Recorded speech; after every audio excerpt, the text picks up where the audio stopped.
Hello, my name is Heather Landaker, and in this tutorial we're going to be covering Security 101. The purpose of this tutorial is to give you a basic understanding of security and prepare you for client conversations around some high-level topics. We're going to discuss password security, what you should not email, what you should not pass in URLs, network access, IP addresses and whitelists, virtual private networks or VPNs, firewalls, single sign-on or SSO, federation IDs, and SAML. Let's get started with some basic security on your computer.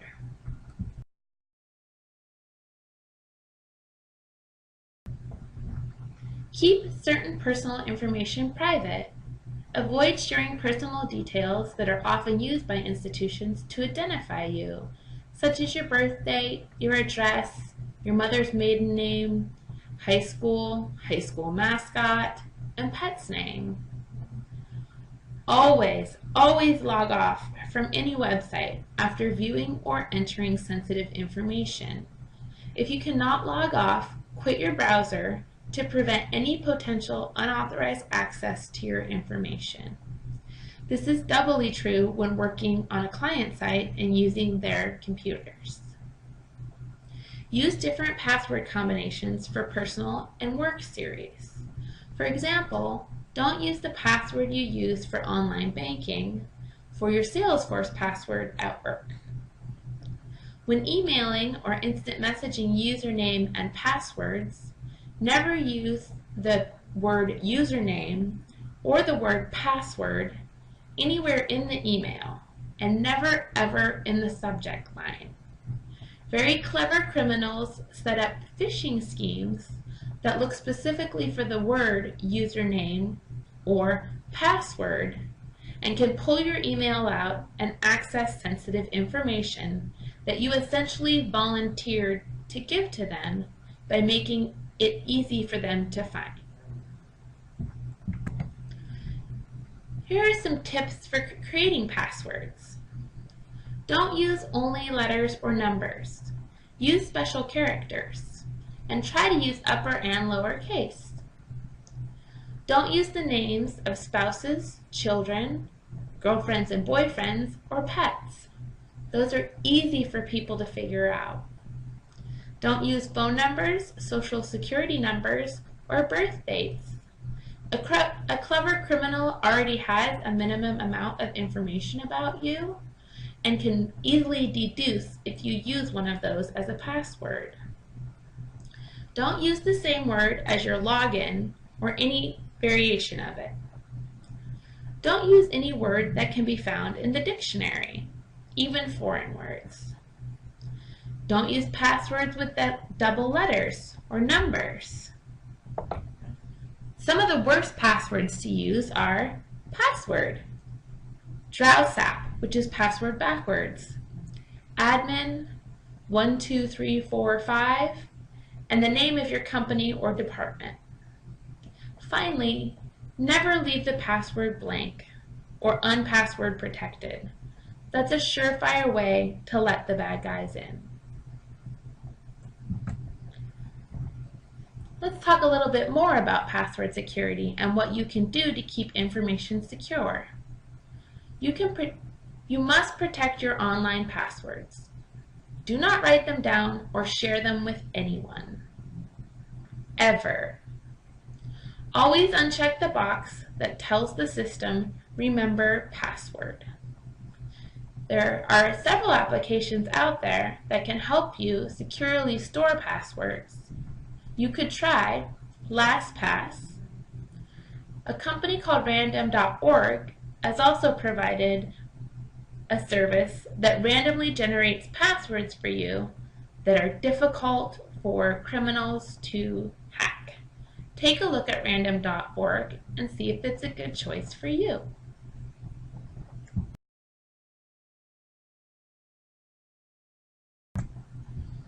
Now let's talk about what you should never email and you should not pass in URLs. Credit card numbers and any other additional information around the card, like expiration date and security code, should never be emailed. If you have credit card information in a Word document, PDF, or Excel, and you attach it to an email, that's the same as emailing. Anytime you put information out in an email, you expose that information to potential hacking. You should not pass emails or phone numbers in URLs because they're considered identifiers. You should not pass any national IDs in URLs, including visa numbers, social security numbers, driver's license numbers, and vehicle identification or VIN.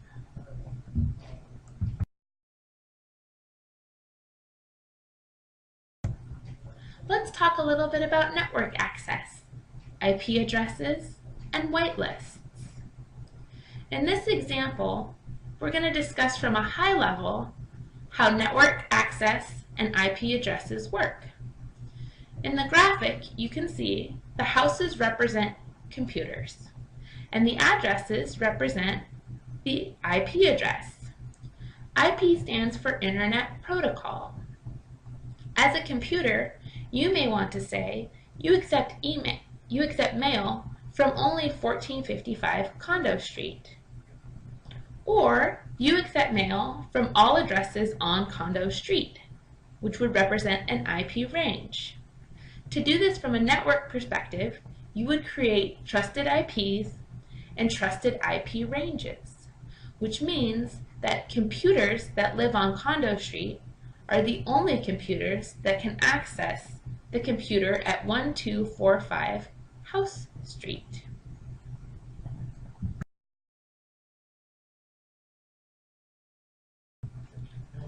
VPNs.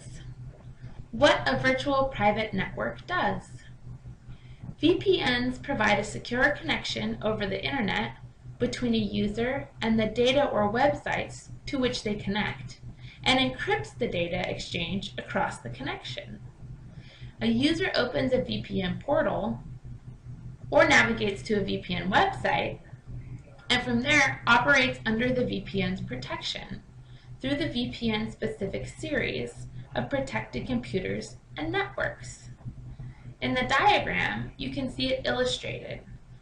You can see the difference between using an unencrypted connection and using a VPN-secured internet connection. As you can see, our laptop connected to public Wi-Fi entered the tunnel through the VPN, accessed the internet, got the information that they needed, and when the information was returned, it went back through the tunnel to protect our laptop at the end.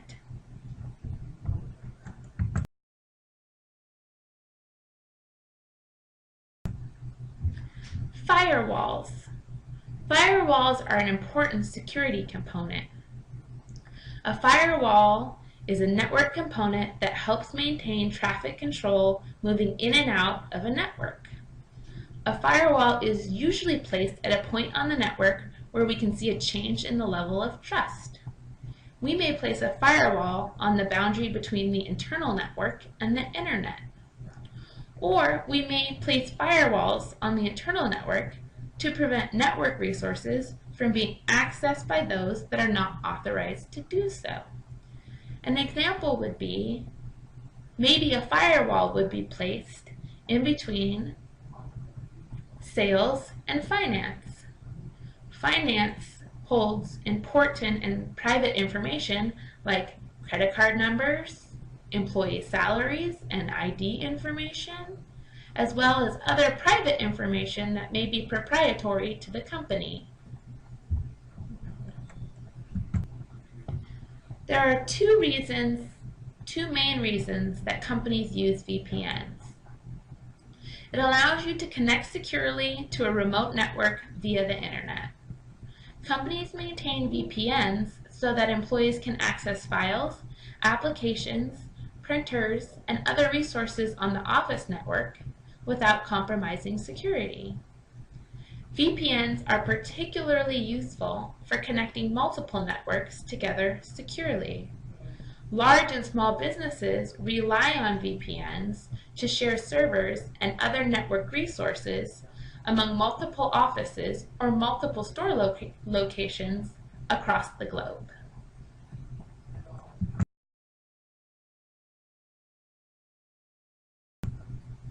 Single sign-on and SAML. Single sign-on, or SSO, is a session user authentication process that permits a user to enter one name and password in order to access multiple applications. The process authenticates the user for all the applications they have been given rights to and eliminates further prompts when they switch applications during a particular session. An example of a single sign-on would be perhaps in Salesforce. The user wants to be able to access their expense system and their HR system without having to enter unique passwords and usernames. That user, through single sign-on, could access Salesforce, their expense software, and their HR software, all from one screen with one name and password. SAML, or Security Assertion Markup Language, is an XML standard that allows secure web domains to exchange user authentication and authorization ID. Using SAML, an online service provider can contact a separate online identity provider to authenticate users who are trying to access secure connections. Federation IDs. Federation IDs function like a universal password, or a skeleton key. An identity provider stores all the applications a user has access to, and then uses the federated ID to allow them to access all of them without having to enter unique passwords each time they switch.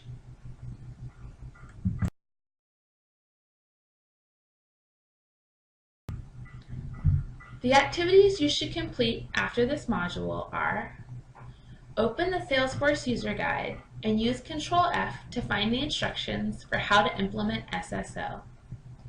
What page number is it on? Navigate to the setup menu in your developer org. Find where you can set trusted IP ranges. What subheader is it under?